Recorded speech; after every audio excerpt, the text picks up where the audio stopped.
As teachers, we must work hard to plan how each moment of the day will be spent, including instructional time and transitions.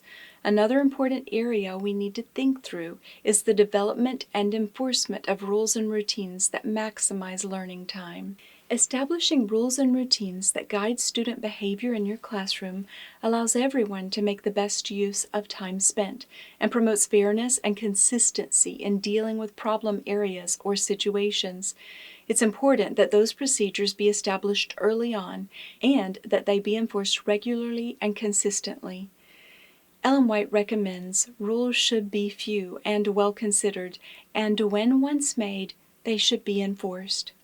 Can the student do what we are asking him or her to do? Is it developmentally appropriate for all the students in the class?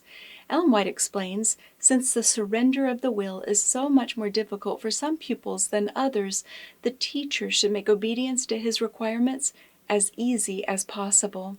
Another thing you should consider is, do you need the rule for the class? If a rule is only needed for one student, perhaps working with that student individually would be better.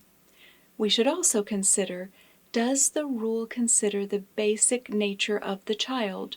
For example, everyone must sit up straight in their seat. Does that rule take more resources to enforce than you can afford to use? And is the rule enforceable? These are all important guidelines for us to consider when we are choosing which rules to have. In my classroom, I liked helping students distill their ideas of what rules we needed into a single concept: respect. We'd list their ideas for rules and discuss how to make the ideas broader. For example, no running in the halls might be an idea a student has for a rule. We'd talk about why that is an important rule and then eventually tie that idea to this: we show respect to other people in the school when we walk in the hallways, because that helps us move more quietly so others won't be disturbed, and more safely so others won't be hurt. Because we respect other students and people who work at the school, we want to walk. Students learn that it's respectful to work quietly during some times of the school day, while at other times it's respectful to dialogue with their group and share ideas. Teachers who have come to believe that a quiet classroom is a well-managed one need to rethink this.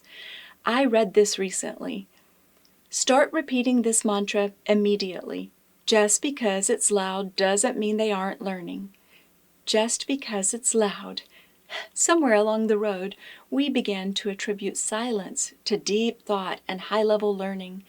It's more often just a sign of kids being compliant. So go ahead, take those 37 kids and put them in groups.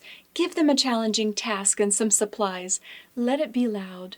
Roam from group to group, and if your door suddenly swings open to visitors from the district or conference, let them get an eyeful of engaged, enthusiastic learners.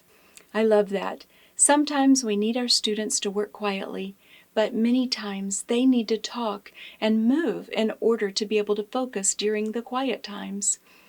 Even now, when I have to sit and listen quietly all day in meetings, I feel so exhausted, I lose all creativity, and I just want to go outside and walk around and maybe talk a bit. The more we can put ourselves in our students' shoes, the better we will understand them and what they need to learn.